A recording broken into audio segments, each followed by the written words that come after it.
Zümrüd xanım, xoş gəlmişsiniz. Necəsiz? Salam, xoş gördük. Təşəkkür edirəm dəvətiniz üçün.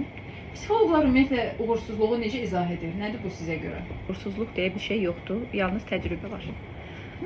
Biz əgər belə deyək də, kimsə məktəbdən 2 alıb gələndə deyə bilərik ki, okey, sən 2 almısan, bir də deyə bilərik ki, sən çox zəif oxuyan uşaqsan.